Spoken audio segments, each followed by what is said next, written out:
Marilah kita sama-sama mendengarkan tausiah buaya Isra wal Mi'raj yang disampaikan oleh Al-Ustaz Tajuddin SPDI.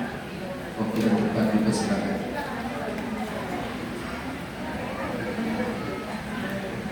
Bismillahirrahmanirrahim. Assalamualaikum warahmatullahi wabarakatuh.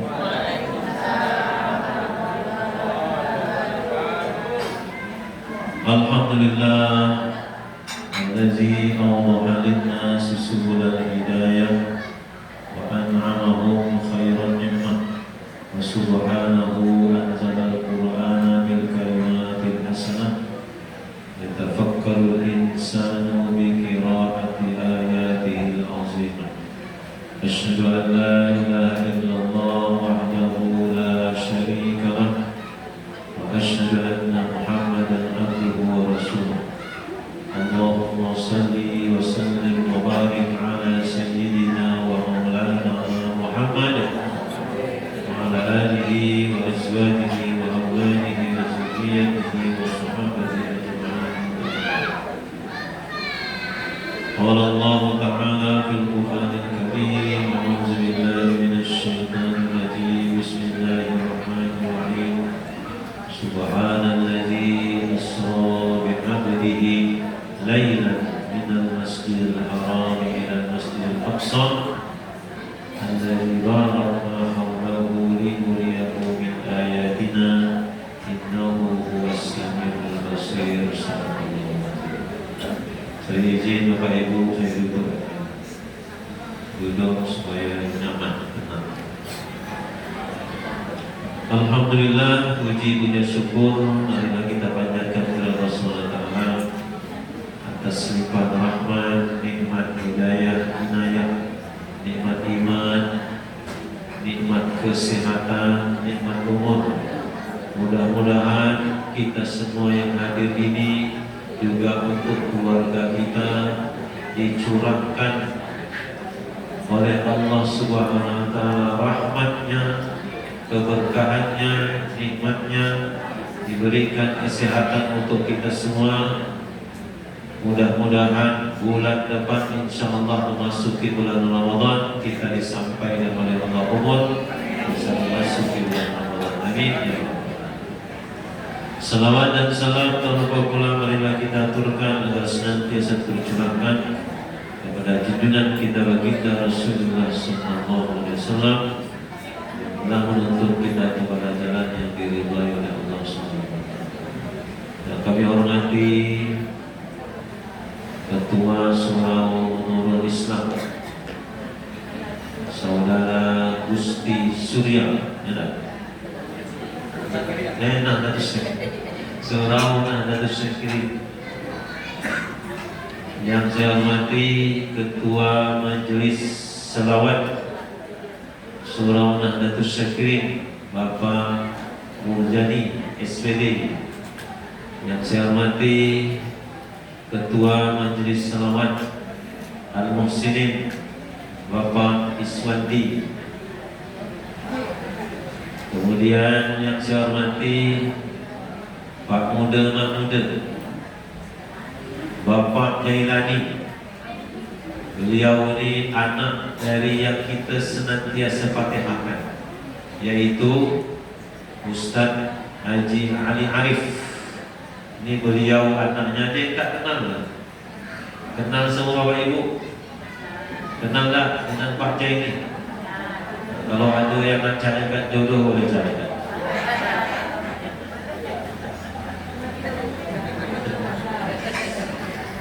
Kemudian yang bujang pun ada depan kita di Tamle. Oh lupa, Pak Muda saya sebelah ada kan? Om Haji kadang-kadang kamu.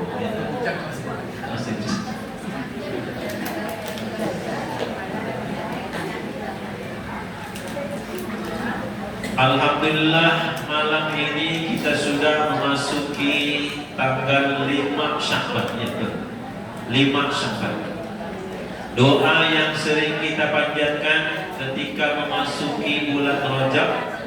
1 Rajab sudah mulai imam-imam di masjid surau atau di majelis-majelis menambahkan doanya, yaitu Allahumma barik lana fi Rajab wa Sya'ban wa ballighna Ramadan.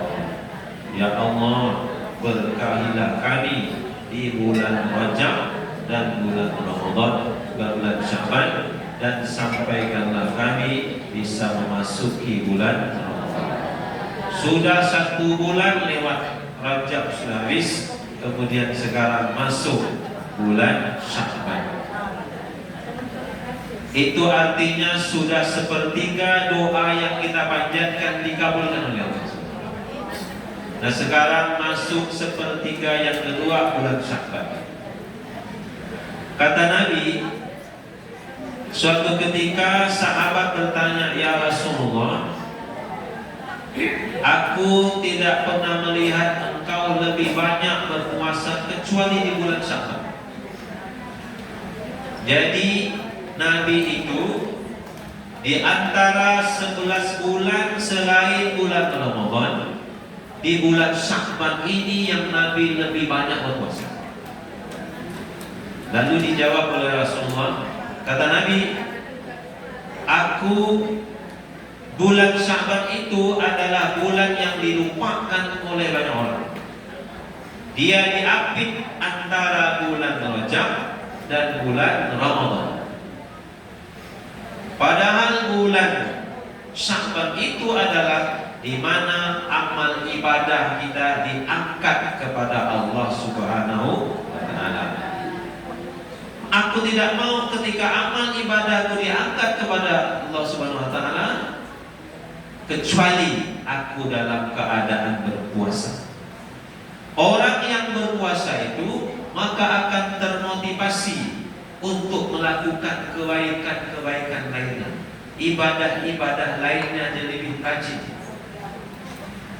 Baca Qur'annya akan lebih banyak, sedekahnya mungkin lebih banyak, salawatnya lebih rajin.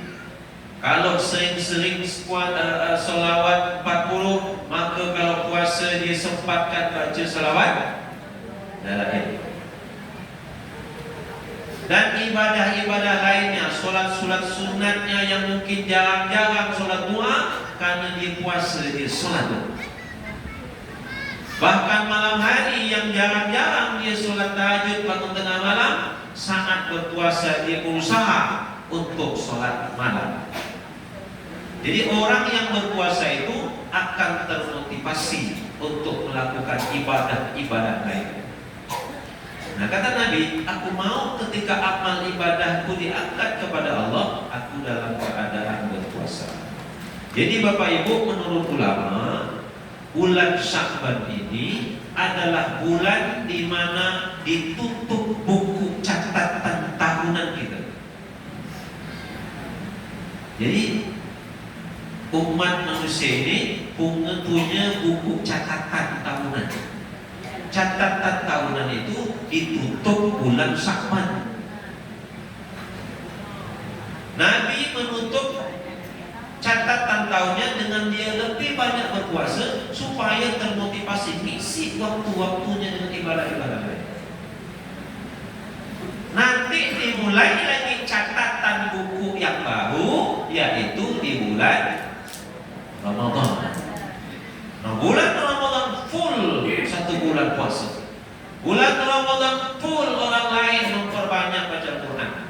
Di bulan Ramadan full orang lebih banyak bersedekah.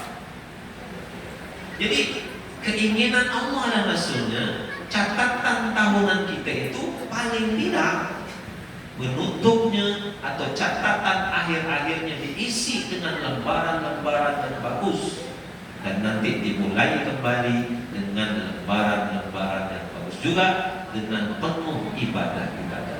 Walaupun mungkin tengah-tengah banyak ulung-ulung, tengahnya banyak yang rusak-rusak, paling tidak macam buku tuh. Kalau buku tuh kalau dia buka catatan, kumpulkan catatan gitu. Kumpulkanlah catatan. Tengok di depannya, belakang, tengah-tengah, kadang-kadang ada tengok. Nah itu Bapak Ibu sekalian. Kemudian tidak hanya kita itu punya catatan tahunan, ada amal ibadah kita itu juga disetorkan per pekan, per minggu, bahkan 2 kali. Bila Senin dan Kamis. Ada satu riwayat Nabi yang menyebutkan bahwa ditanya oleh sahabat juga, ya Rasulullah, mengapa engkau banyak berpuasa? Seringnya berpuasa itu Senin dan Kamis. Satu riwayat menyebutkan hari Senin khusus karena itu adalah yaum maulid, itu kata Nabi, itu adalah hari kelahiranku. Tapi hadis itu menyebutkan khusus bahwa kata Nabi, aku memperbanyak puasa itu karena setiap Senin dan setiap Kamis catatan amal disetor lagi, dinaikkan kepada Allah Subhanahu wa taala. Jadi per pekan ada 2 kali juga. Kemudian ada lagi catatan harian. Bila itu catatan harian? Sama tuh disetor. Jadi buku kita itu ada, paling tidak ada buku tahunan, mungkin berbual kali bulan. Ada catatan mingguan, ada catatan harian. Itu akan disetor. Malaikat yang bawakannya kepada Allah. Kapan tuh yang harian? Yaitu subuh dan asar. Tajtami'una malaikatul lail wa malaikatul nahar inda sholatil fajri wa sholatil asri. Malaikat itu ada yang ditugaskan Allah, malaikatul lail, malaikat malam. Ada malaikatul nahar, malaikat siang. Tajtami'una fi sholatil fajri wa sholatil asri. Malaikat malam dan malaikat siang itu berkumpul, yaitu saat sholat asar dan saat sholat subuh. Saat sholat subuh, malaikat malam, malaikat siang berkumpul sholat berjamaah sama-sama. Jadi jangan kira setiap saat sholat itu hanya kita yang sholat, malaikat juga sholat. Bahkan ada satu riwayat menyebutkan, kata Nabi, wa idza qala al-imam waladhdallin. Kalau imam mengucapkan waladhdallin waktu baca Fatihah, faqulu amin, maka ucapkanlah amin. Itu hadis Nabi. Jadi kalau imam baca waladhdallin itu ucapkan amin. Ibu-ibu mau ucapkan amin. Cuma ibu-ibu jangan buat kalah soal bapak-bapak. Karena bapak-bapak tak ramai ibu dalam hati ya. Tapi bapak-bapak ucapkan. Di dalam riwayat gemuruh suara masjid itu karena ucapan aminnya para sahabat. Kata Nabi, "Faman wafaqa ta'minuhu ta'minal malaika." Barang siapa yang ucapan aminnya bersamaan dengan ucapan aminnya malaikat, ghufira lahu ma taqaddama min dzambi, maka dihapuskan dosa-dosanya yang telah lalu. Ada payah bu, nak supaya dosa itu dihapuskan. Solat berjamaah. Waktu imam mengucapkan waladhdallin, ucapkan amin, dihapuskan dosa. Cuma mengucapkan amin itu jangan nak lebih dulu atau lebih dulu. Belum orang amin tidak amin dulu. Atau tidak. Atau paling panjang. Amin. Orang amin itu lebih. Malaikat sama juga mengucapkan amin. Kata Nabi, barang siapa ucapan aminnya bersamaan dengan ucapan amin para malaikat, diampunkan dosa-dosa yang telah lalu. Artinya setiap waktu malaikat ikut, terutama saat sholat subuh dan sholat asar. Ramai itu malaikat tuh, karena malaikat malam, malaikat siang berkumpul.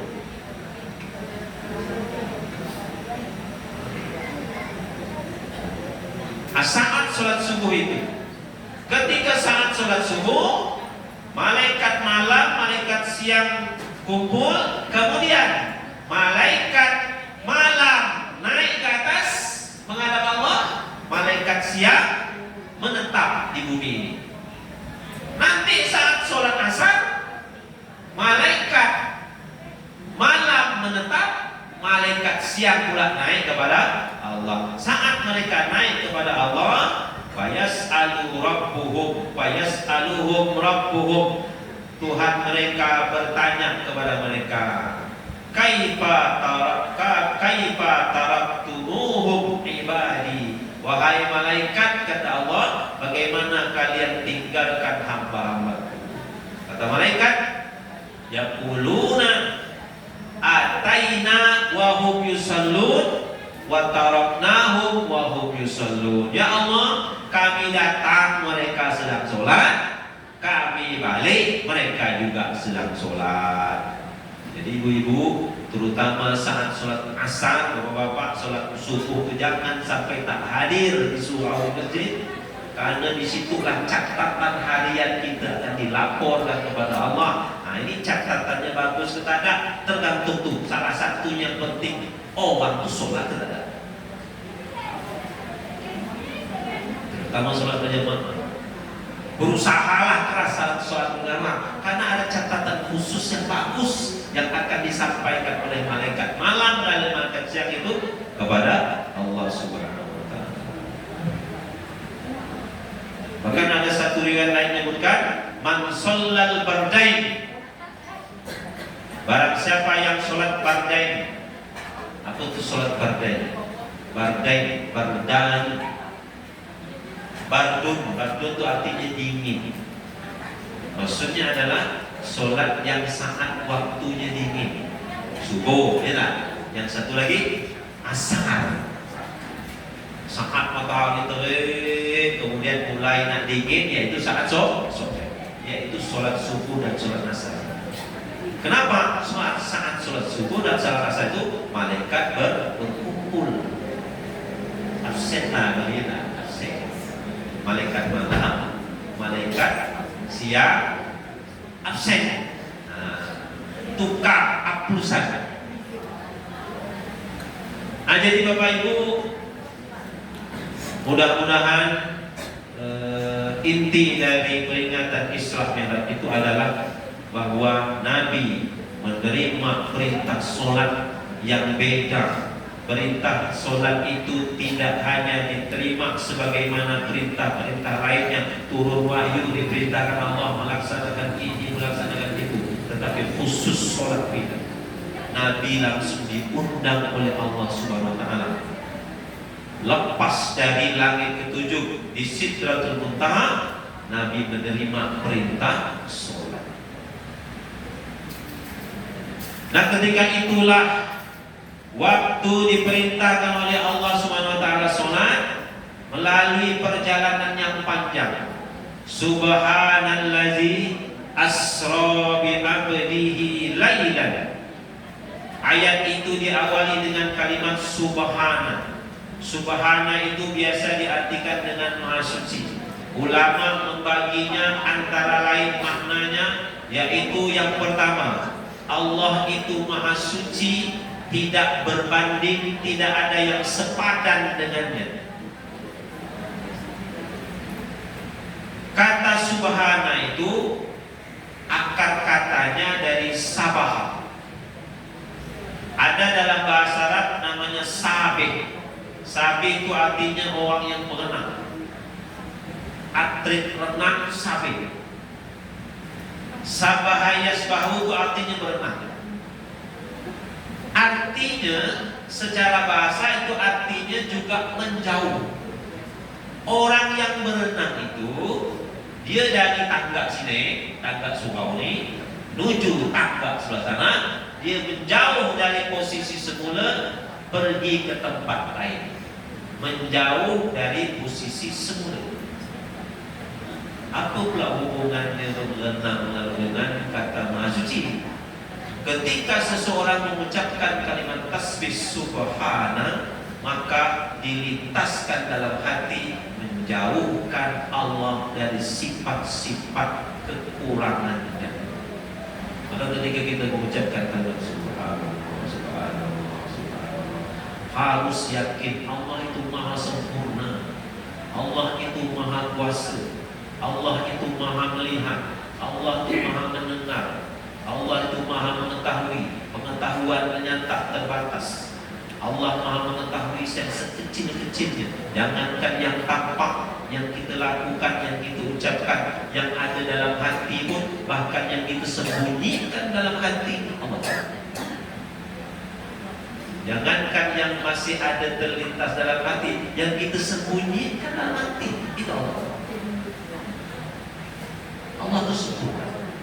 Kemudian yang kedua, ada yang memaknakan kalimat subhana itu adalah menunjukkan tentang kebesaran, keagungan ciptaan Allah.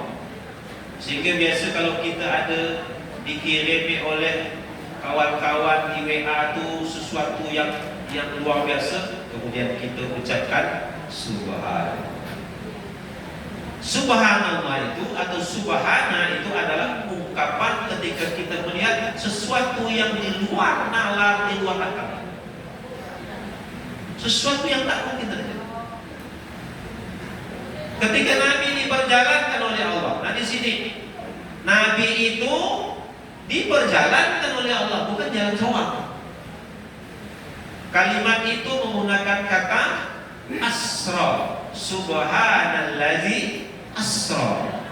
Maha suci Allah, maha agung Allah, maha besar Allah, maha luar biasa Allah yang telah memperjalankan. Nah kalimatnya asra bukan saro. Apa bedanya asra dengan saro? Ayat itu berbunyi asra. Dalam bahasa Arab setiap kalimat itu hanya terdiri dari 3 huruf. Asra asal katanya sin, ro, ya. Saro artinya berjalan atau ngalir. Ditambah huruf alif di depannya, artinya dia bukan berjalan soal, tapi dijalankan. Dalam bahasa Arab itu ada namanya fi'il lazim dan fi'il muta'addi. Kata kerja lazim, kata kerja muta'addi. Fi'il lazim itu adalah kata kerja yang tak memerlukan objek. Contoh, berjalan. Berjalan, aku bahasa Arab. Pergi. Pergi, zahaba. Zahaba ilal masjid. Zahaba ilal suq. Pergi ke masjid, pergi ke pasar. Dia pergi tempat yang dituju. Apalagi nazala, turun. Saro, berjalan. Syahida yashhadu, yashhad, melihat. Bukan. Itu bersaksi. Bersaksi. Ada kalimat yang namanya kalimat fi'ilnya muta'addi. Muta'addi itu kata kerja yang memerlukan objek. Contoh apa? Nazara yanzuru, melihat. Pasti ada yang dilihat. Makan, akala yakulu, pasti ada yang dimakan. Nah itu kalimat atau kata kerja yang memerlukan objek. Nah kalimat-kalimat yang tidak memerlukan objek tadi, kata kerja fi'il lazim tadi bisa ditambahkan dengan huruf-huruf supaya dia bentuknya menjadi muta'addi. Contoh tadi, saro berjalan bisa dijalankan, tambah depannya alif, asro. Nazala yanzilu, turun. Tapi bisa diturunkan.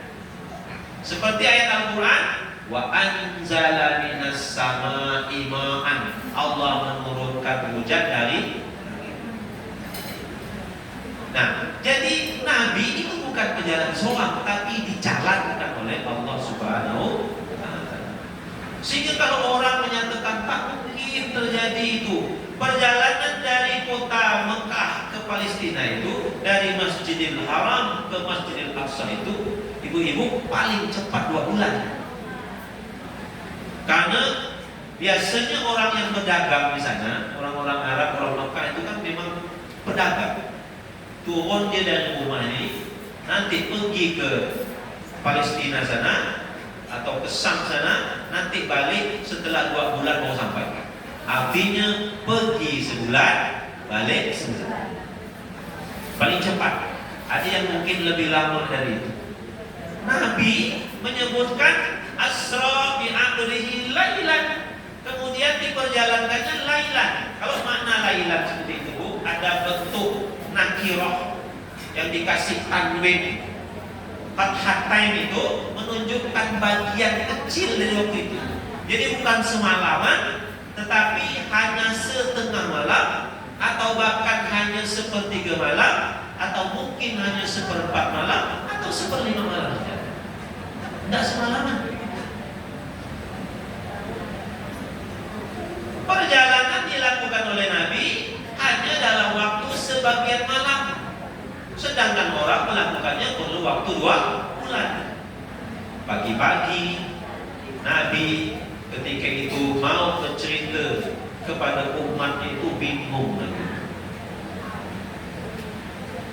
Nah itu tadi dengan bentuk kata asro.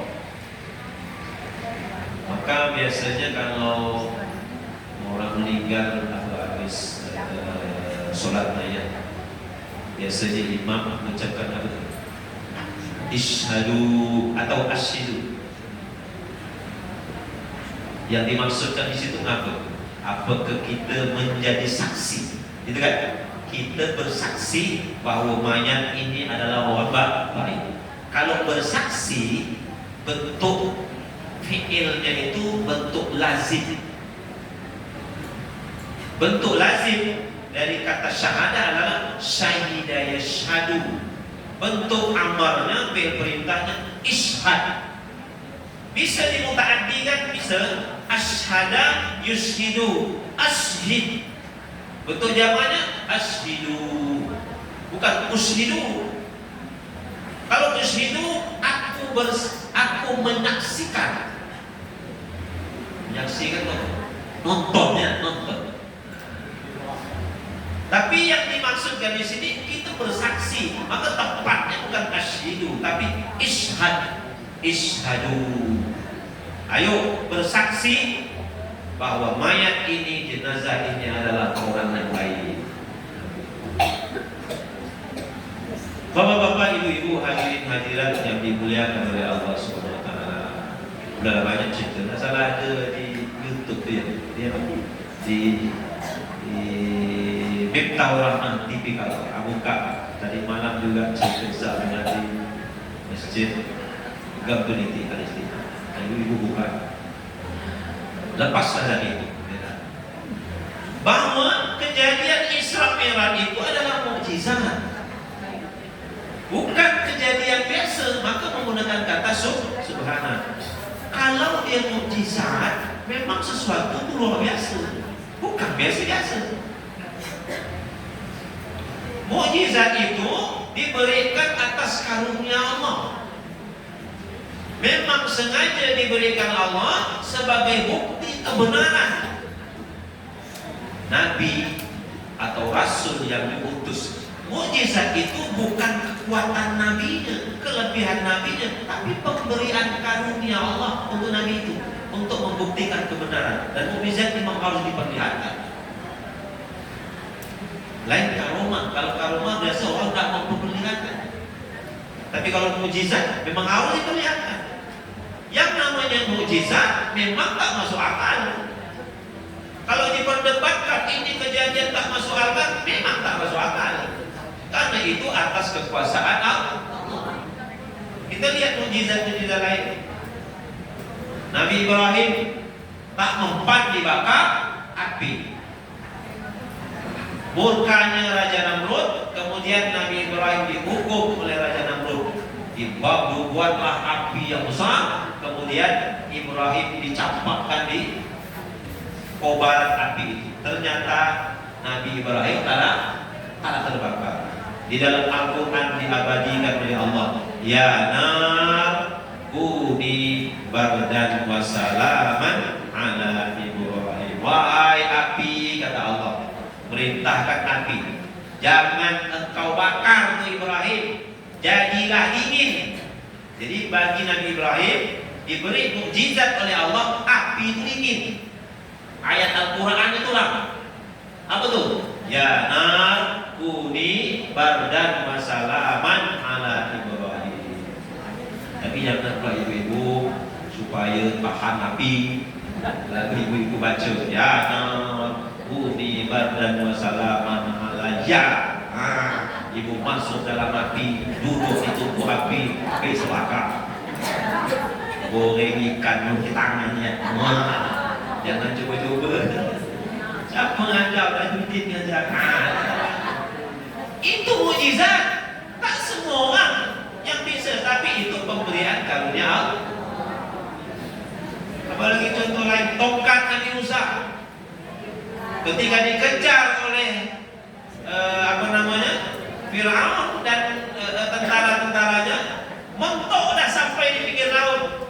Perintah Allah, wahai Musa, ketukkan tongkat kau tu di laut itu. Kemudian terbukalah daratan, menutup, menghalangi lautan itu untuk ada masuk air. Kemudian bisa. Itu tongkatnya Nabi Musa adalah mukjizatnya yang diberikan oleh Allah kepada Nabi Musa. Tongkat itu masih ada, Bu. Di mana itu simpan? Tongkat Nabi Musa katanya masih ada simpan. Coba lah ambil tongkat Nabi Musa, ketuk air sudah habis. Tak ada. Bukan tongkat itu, tapi kekuasaan Allah atas perintah Allah. Jadi peristiwa Isra Mi'raj itu adalah memang mukjizat. Dan mukjizat memang tak masuk akal. Kalau masuk akal, bukan mukjizat. Bukan luar biasa.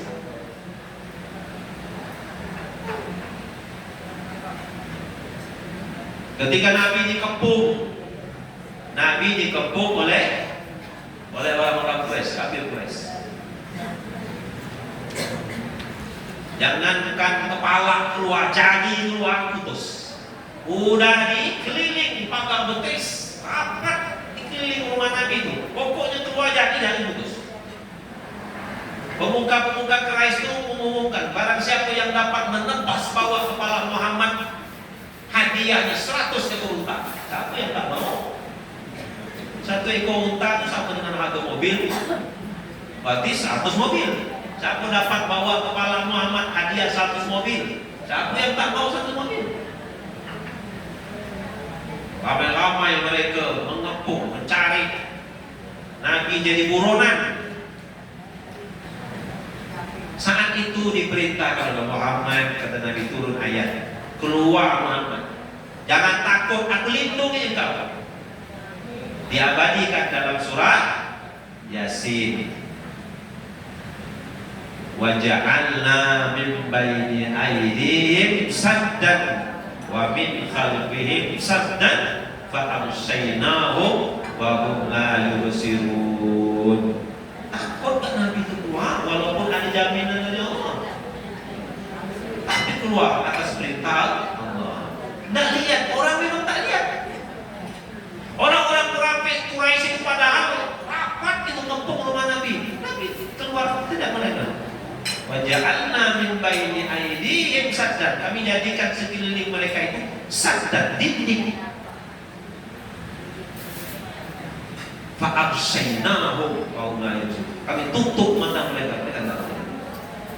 Nah, ayat ini tak bisa kita pakai. Oh jangan. Belum lagi baca waja'alna min baini aydihim saddan wa min khalfihim saddan fa abshaynahum, jalannya apa bisa? Atau kajian lalu Nabi banyak kabeh dan polisi menengok apa diwajib pasti saya sih. Itu maunya Allah, bukan maunya kita. Nah, ibu-ibu, yang ingin saya sampaikan mungkin dah banyak, yaitu ketika Nabi dimi'rajkan oleh Allah Subhanahu wa taala, ada yang biasa dikisahkan tentang Nabi bertemu dengan para nabi-nabi dari langit yang pertama, kedua, ketiga, keempat, kelima, keenam sampai langit ketujuh. Yang biasa diceritakan itu hanya tentang ketemunya Nabi dengan malaikat Nabi Musa, yang berkenaan dengan tawar-menawar perintah sholat. Pada dasarnya di situ sebenarnya ada yang disisahkan oleh ulama-ulama berdasarkan tafsiran hadis juga. Dari ayat Al-Quran itu ada bahwa Nabi itu bertemu dan Nabi menyapa nabi-nabi di setiap lapisan langit itu. Pertama, ada yang menarik itu. Ketemunya Nabi itu dengan para nabi sebelumnya itu acak saja. Langit pertama ketemu dengan Nabi siapa tuh? Nabi Adam. Di langit pertama ketemu Nabi Adam. Langit kedua siapa? Nabi Yahya dan Nabi Isa. Langit ketiga Nabi Yusuf. Langit keempat Nabi Idris. Langit kelima Nabi Harun. Langit keenam Nabi Musa. Langit ketujuh Nabi Ibrahim. Apa tidak bohong? Ya, dan Idris begitu ya. Ibrahim tidak, tapi acak.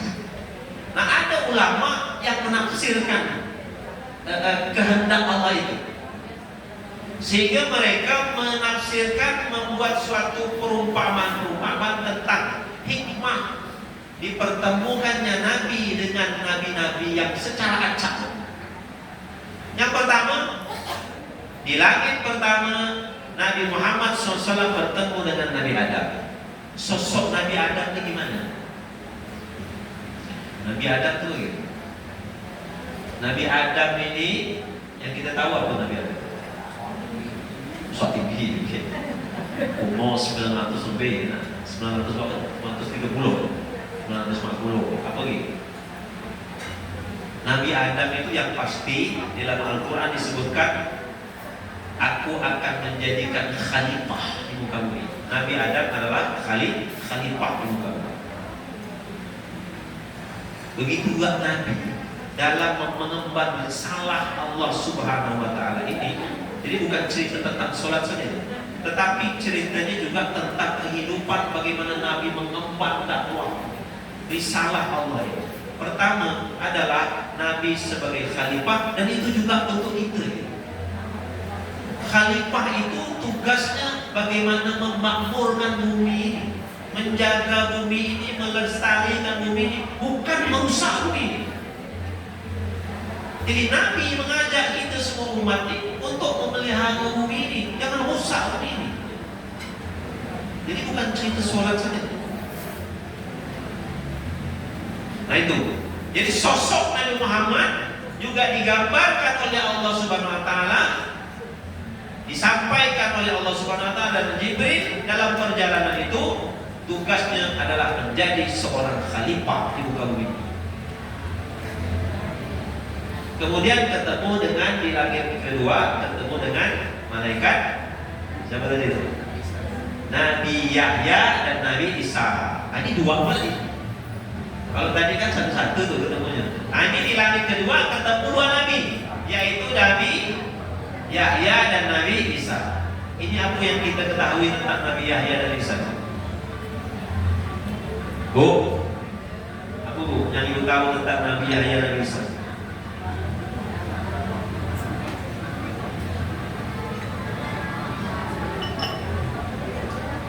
Nabi Yahya, Nabi Isa ini dari 25 Nabi Rasul ini, Nabi yang paling muda mati. Umurnya paling sedikit. Nabi Yahya berapa umur?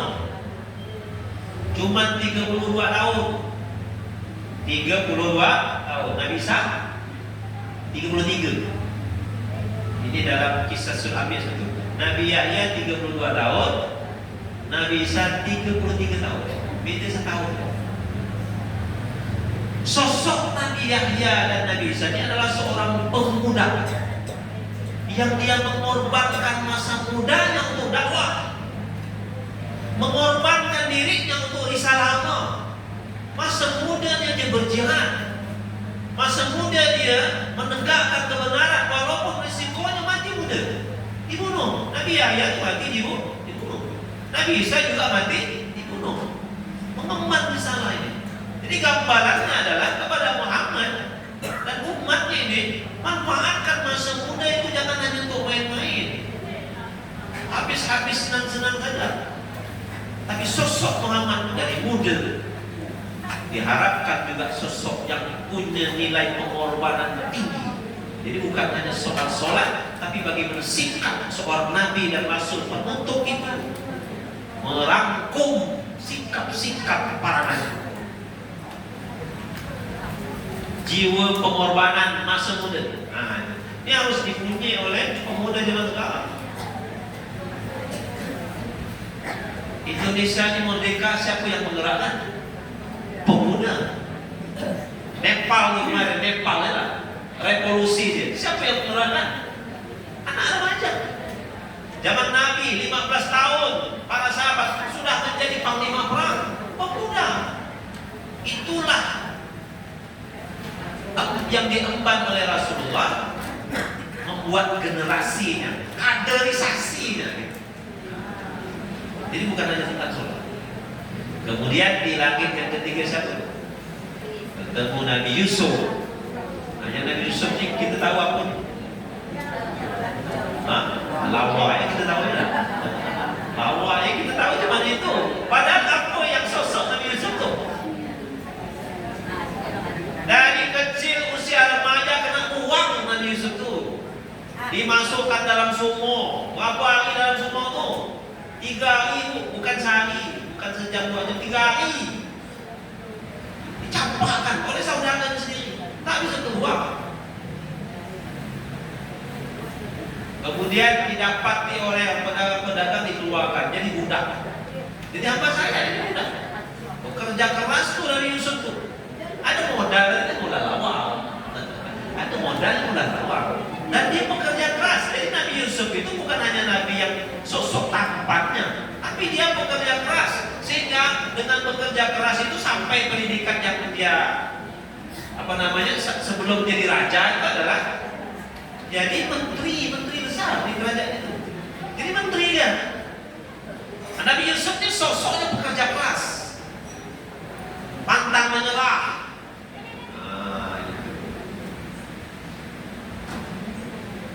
Kemudian langit keempat ketemu dengan Nabi Idris. Nabi Idris itu apa yang kita tahu? Ini menurut kisah lama. Nabi yang cerdas. Ada kisah Nabi Idris nanti lah. Waktu panjang lah cerita ini. Nanti waktu sampai 60. Nabi Idris cerdas. Jadi mengemban risalah ini perlu kecerdasan. Ini yang dibawa ini bukan umat satu kampung, umat sedunia. Perlu sosok seorang nabi yang cerdas. Kemudian ketemu di langit yang ke apa itu? Nabi 5 ketemu Nabi Harun. Apa tuh yang kita tahu tentang Nabi Harun? Nabi Harun ini saudaranya Nabi Musa. Yang dimanfaatkan Nabi Musa terhadap Nabi Harun ya? Nabi Musa itu cadel, bela. Jadi untuk dakwah kesulitan Nabi Musa itu kan ini bela. Nabi Musa memang minta kepada Allah, kasih aku kawan yang bisa membantu aku dalam mengemban risalah. Nabi Harun itu mahirnya dalam diplomasi. Jadi dalam mengemban dakwah, dalam usaha apapun itu perlu partner. Ini perlu lama. Perlu partner, ada kawan. Dia tidak bisa tugasnya diemban sendiri. Seorang suami perlu meniti karir itu dia bantu oleh siapa? Istri. Seorang istri supaya bisa menjadi baik dibantu oleh suami. Nah, ini dua ini harus jadi partner yang baik. Apalagi mengemban dakwah Islam yang berat. Kemudian di langit yang ke, kayak itu Nabi Musa. Langit 6 Nabi Musa. Nabi Musa ini sosoknya apa? Nabi Musa itu sosok pemberani. Mana ada yang berani tentang Firaun? Musa lah yang berani. Firaun itu mana ada yang berani? Takut semua orang. Tapi yang berani Musa, lawan Firaun sampai dikejar-kejar. Kemudian selain pemberani, Firaun adalah sosok yang berpihak kepada yang lemah. Itu Bani Israel itu lemah, jadi budaknya orang-orang, jadi budaknya Firaun dan tentara-tentara Firaun. Oleh Nabi Musa mereka diselamatkan. Dalam menerima perintah Allah sholat 50 waktu itu pun Nabi Musa ini berperan sebagai berpihak kepada Nabi. Apa tuh? Ketika menghadap Allah kemudian balik singgah ke Firaun. Kata Nabi Musa, singgah ke Nabi Musa. Kata Nabi Musa, apa yang kau dapat wahai Nabi Muhammad dari Allah? Kata Nabi, aku dapat perintah solat 50 waktu. Apa kata Nabi Musa? Kata Nabi Musa. Kata Nabi Musa, wa Muhammad tak mampu umat kau solat 50 waktu. Umat aku tu besar-besar. Umat kau kecil-kecil. Umat kau panjang-panjang. Umat kau ni pendek-pendek. Seminggu sekali mereka payah. Nah, sama dengan kita tidak. Kewajiban mestinya solat itu satu hari 5 kali. Tapi ada enggak orang yang solat ni 5 hari sekali? Ada? Ada nama? Tak Jumat esok sekali. Doa sama bisa subuh tak ada. Tak Jumat esok. Kata Nabi Musa minta nego. Itu pihaknya nego ya Muhammad minta kuatkan tak mampu. Pergilah Nabi ngagak Allah, ya Allah mohonlah keringanan tak mampu mampu. Kemudian diberi keringanan berapa tu? 5 kurangi 5 jadi 45. Balik lagi temu dengan Nabi Musa. Macam mana Nabi Musa? Dikurang dapat diskon 5. Jadi tinggal 45. Masih tak mampu kau, kata Nabi Musa. Balik lagi minta keringanan. Nabi boleh dijumpa dengan dia macam ni. Pergi. Tak berani kat Nabi pergi seorang. Tak berani kat Nabi nak nego-nego tanpa persetujuan Jibril. Tanya dengan Jibril tu. Naik lagi, bagi 5, tinggal 40. Memang konon dalam tafsiran ayat itu bahwa 9 kali turun naik Nabi itu, setiap kali berkurang 5. Maka tinggallah 5. Paling tidak ibu-ibu, ini sosok Nabi Musa itu adalah sosok yang berpihak kepada Nabi. Ada lewat kita. Kemudian di langit ketujuh ketemu dengan Nabi Ibrahim alaihissalam. Apa sosok Nabi Ibrahim? Pasrah terhadap apa yang telah ditakdirkan oleh Allah Subhanahu wa taala. Setelah berjihad, setelah berusaha dalam mengemban risalah Allah itu, maka kemudian ditutup dengan tawakal kepada Allah SWT. Ini juga menjadi sikap mestinya bagi diri kita. Apa yang kita bisa kerjakan. Sampai saatnya mentok, sudah serahkan kepada Allah. Yang kita bisa lakukan, tak bisa serahkan kepada Allah. Itu nilai-nilai. Jadi ketemu aja Nabi itu dengan para Nabi di langit pertama, kedua, ketiga, sampai ketujuh, itu ada nilai filsafatnya lah, itu kata ulama. Nah kemudian lepas dari itu, lepas dari lapisan langit pertama sampai ketujuh itu, Nabi bisa langsung bertemu kepada Allah Subhanahu Wa Taala. Nah satu lagi sifat terakhir yang dimiliki oleh Nabi, bertemu dengan Allah itu adalah kenikmatan yang sangat luar biasa. Tidak ada kenikmatan yang lebih nikmat selain ketemunya kepada Allah SWT. Oleh sebab itu para sufi-sufi itu, kalau dia sudah sampai saat dia telah bermesraan dengan Allah itu, udah dia tak mau ngapa-ngapa gitu. Asik dia. Apa tuh istilah sufi itu? Asik dengan Allah, udah tak mau lagi yang lain. Maka ketika kita lihat ada wali-wali sufi-sufi yang aneh-aneh, bukannya dia sudah asik dengan Allah dan lagi. Tapi beda dengan Nabi Muhammad sallallahu alaihi wasallam. Setelah bertemu dengan Allah, walaupun sudah menyampai puncak kenikmatannya bertemu dengan Allah, dan Nabi diam dan balik lagi ke umatnya. Kenikmatan yang luar biasa itu ditinggalkan oleh Nabi karena sayangnya Nabi itu kepada umat. Oleh sebab itu wajarlah kita senantiasa berdoa kepada Allah untuk senantiasa bersalawat kepada Nabi, diberikan Nabi itu maqamah mahmudah. Yang doa habis azan, habis iqamat yang saya dibacakan itu kan, Allahumma rabba hadhihi da'wati tammah was-salatil qa'imah ati sayyidina Muhammadin wasilata wal fadilah wasyarafah wad darajah al-'aliyah ar-rafi'ah wa ba'ashu maqaman mahmudan allazi wa'ada innaka la tukhlifu. Kata Nabi ada dalam kitab Dalail, barang siapa yang habis azan, habis iqamat baca doa itu, maka wajib syafaatku untuknya. Jadi kalau habis azan, habis iqamat baca itu doa itu, Allahumma rabba zihid da'wati tammah, baca itu. Kata Nabi, barang siapa yang membaca itu wajib bagiku memberikan syafaat. Nah, banyak jasa-jasa Nabi itu sih wajar kalau kita memperbanyak sehari-hari kita untuk memperbanyak salawat dan salam kepada Nabi, dan itu akan berulang juga kepada kita.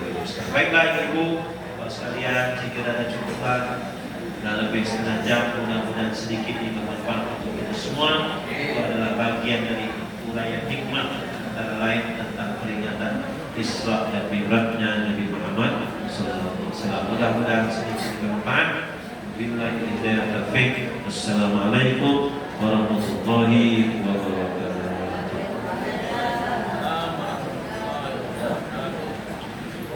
Bismillahirrahmanirrahim. Alhamdulillahirabbil alamin hamdan syakirin hamdan hamidan wa kafi mazidah. Ya Rabbana lakal hamdu kama yanbaghi li jalali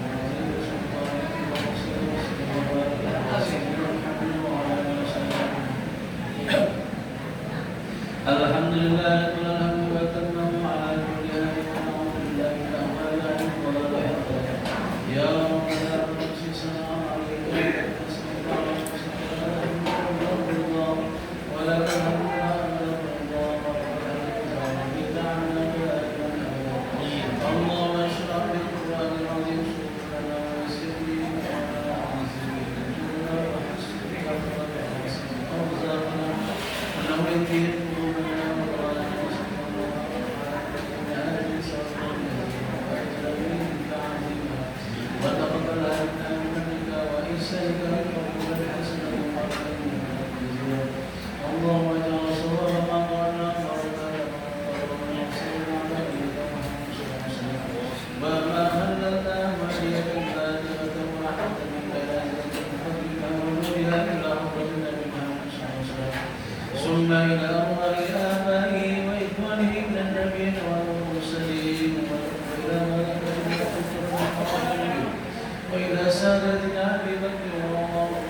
اللهم اغفر له وارحمه وعافه واعف عنه واكرم نزوله واسع الفرج واسع المنى والسر والفرج ونقيه من الخطايا كما نقص الشر من الدنس وارجو الله خيرا من اهله وعلى خير من اهله وزوجا خيرا من زوجهم وارجو الجنه وعنهم على الفضل وعذاب النار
آبائنا